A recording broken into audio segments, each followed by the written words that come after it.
샬롬 평화를 빕니다. 오늘 성경 말씀은 창세기 41장으로 이집트의 파라오의 꿈을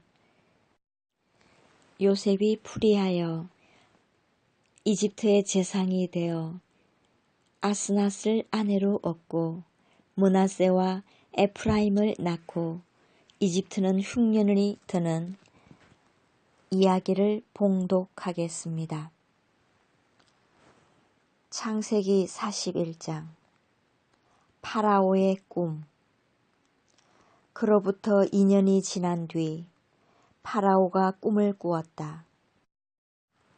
그가 나일 강가에 서 있는데 잘생기고 살찐 암소 7마리가 나일 강에서 올라와 갈대 밭에서 풀을 뜯었다. 그런데 그 뒤를 이어 또 다른 못생기고 야윈 암소 7마리가 나일 강에서 올라와 강가에 있는 그 암소들 곁으로 가서 섰다. 그러고는 이 못생기고 야윈 암소들이 잘생기고 살진 그 7 암소를 잡아먹는 것이었다. 파라오는 잠에서 깨어났다. 그는 다시 잠이 들어 두 번째 꿈을 꾸었다. 밀대 하나에서 살지고 좋은 이삭 7이 올라왔다. 그 뒤를 이어 야위고 새바람에 바싹 마른 이삭 7이 솟아났는데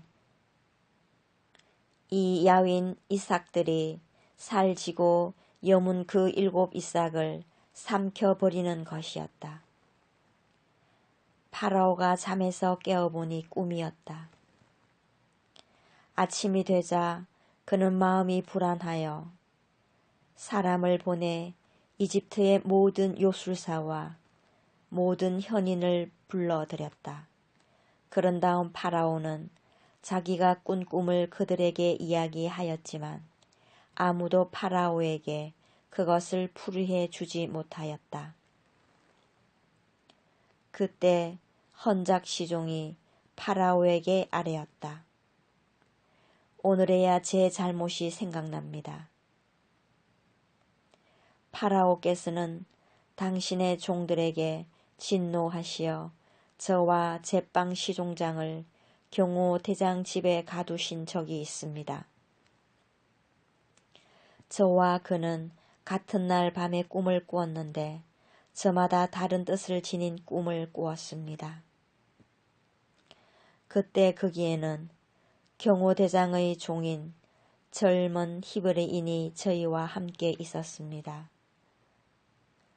저희가 그에게 말하자 그는 저희 꿈을 풀이하였습니다. 저희 각자의 꿈을 풀이해 주었던 것입니다. 그리고 그가 풀이한 대로 되었습니다. 저는 복직되고 제빵 시종장은 나무에 매달렸습니다. 요셉이 꿈을 풀이하다. 그러자 파라오는 사람들을 보내어 요셉을 불러오게 하였다. 그들은 서둘러 그를 구덩이에서 끌어내어 수염을 깎고 옷을 갈아입혔다. 그런 다음 요셉은 파라오에게 들어갔다. 파라오가 요셉에게 말하였다. 내가 꿈을 하나 꾸었는데 그것을 풀이할 자가 하나도 없다. 그런데 너는 꿈 이야기를 듣기만 하면 그것을 풀이한다고 들었다. 요셉이 파라오에게 대답하였다. 저는 할 수 없습니다만 하느님께서 파라오께 상스러운 대답을 주실 것입니다. 파라오가 요셉에게 이야기하였다. 꿈에서 보니 내가 나일 강가에 서 있는데 살지고 잘생긴 암소 7마리가 나일 강에서 올라와 갈대 밭에서 풀을 뜯었다. 그 뒤를 이어 또 다른 가날프고 아주 못생기고 마른 암소 7이 올라오는데 그것들처럼 흉한 것은 이집트 온 땅에서 본 일이 없다. 그런데 이 마르고 흉한 암소들이 먼저 올라온 그 살진 7 암소를 잡아먹었다. 그러나 이렇게 잡아먹었는데도 그것을 알아볼 수 없을 정도로 여전히 그 모습이 흉하였다. 그러고는 내가 잠에서 깨어났다. 내가 또 꿈에서 보니 밀대 하나에서 여물고 좋은 이삭 7이 올라왔다. 그런데 그 뒤를 이어 딱딱하고 야위고 새바람에 바싹 마른 이삭 7이 솟아났다. 이 야인 이삭들이 그 좋은 7 이삭을 삼켜버렸다. 내가 이것을 요술사에게 이야기하였지만 아무도 나에게 풀어주지 못하였다. 그러자 요셉이 파라오에게 말하였다. 파라오의 꿈은 한 가지입니다. 하느님께서 앞으로 당신께서 하고자 하시는 바를 파라오께 알려주시는 것입니다. 좋은 암소 7마리는 7패를 뜻합니다. 좋은 이삭 7도 7패를 뜻합니다. 그러므로 그 꿈은 한 가지입니다. 그 뒤를 이어 올라온 마르고 흉한 암소 7마리도 7패를 뜻하고 속이 비고 새바람에 바싹 마른 이삭도 그러합니다. 이것들은 기근이 들 7패를 뜻합니다. 하느님께서 앞으로 당신께서 하고자 하시는 바를 파라오께 보여주시는 것이라고 제가 파라오께 아랜 바가 바로 이것입니다. 앞으로 오게 될 7해 동안 이집트 온 땅에는 대풍이 들겠습니다. 그러나 그 뒤를 이어 7해 동안은 기근이 들겠습니다. 그러면 이집트 땅에서는 전에 들었던 그 모든 대풍이 잊혀지고 기근이 이 땅을 고갈시켜 버릴 것입니다. 이렇듯 뒤따라오는 기근이 하도 심하여 이 땅에 대풍이 든 적이 있었다는 것을 아는 이조차 없을 것입니다. 파라오께서 같은 꿈을 2번이나 되풀이하여 꾸신 것은 하느님께서 이 일을 이미 결정하셨고 지체 없이 그대로 실행하시리라는 것을 뜻합니다. 그러니 이제 파라오께서는 슬기롭고 지혜로운 사람 하나를 가려내시어 이집트 땅을 그의 손 아래 두시는 것이 좋겠습니다.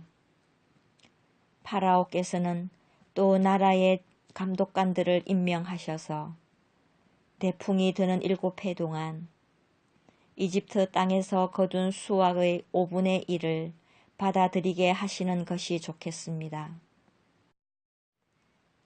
이 사람들이 앞으로 올 좋은 시절 동안 모든 양식을 거두어 드리게 하시고 파라오의 권한으로 성읍들에 곡식을 쌓아 갈무리하게 하십시오. 이 양식은 앞으로 이집트 땅에 닥칠 7해 동안의 기근에 대비하여 나라를 위한 비축 양식으로 남겨두십시오. 그러면 이 나라는 기근으로 망하지 않을 것입니다. 요셉이 재상이 되다. 파라오와 그의 신하들은 이 제안을 좋게 여겼다.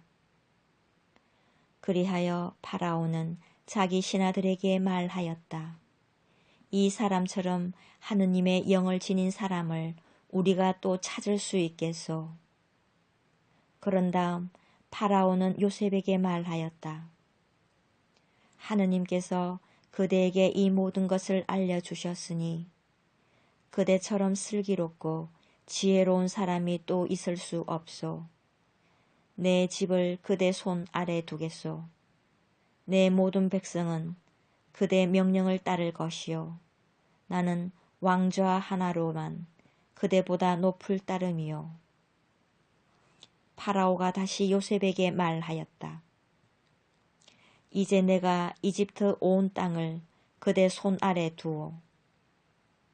그런 다음 파라오는 손에서 인장 반지를 빼어 요셉의 손에 끼워주고는 아마옷을 입히고 목에 금 목걸이를 걸어주었다. 그리고 자기의 두 번째 병거에 타게 하니 그 앞에서 사람들이 무릎을 꿇어라 하고 외쳤다. 이렇게 파라오는 이집트 온 땅을 요셉의 손 아래에 두었다. 파라오가 다시 요셉에게 말하였다. 나는 파라오요. 그대의 허락 없이는 이집트 온 땅에서 그 누구도 손 하나 발 하나 움직이지 못하오. 파라오는 요셉의 이름을 차프낫 파네아라 하고 온의 사제 포티페라의 딸 아스낫을 아내로 주었다. 요셉은 이집트 땅을 살펴보러 나섰다. 요셉이 이집트 임금 파라오 앞에 섰을 때 그의 나이 30살이었다. 요셉은 파라오 앞에서 물러나와 이집트 온 땅을 두루 돌아다녔다. 대풍이 든 7해 동안 그 땅은 풍성한 곡식을 내었다. 요셉은 이집트 땅에 대풍이 든 7해 동안 모든 양식을 거두어 성읍 들에 저장하였다. 성읍마다 주위 밭에서 나는 양식을 그 안에 저장하였다. 이렇게 해서 요셉은 바다의 모래처럼 엄청난 곡식을 쌓아 헤아리는 것조차 그만두었다. 헤아릴 수가 없었던 것이다.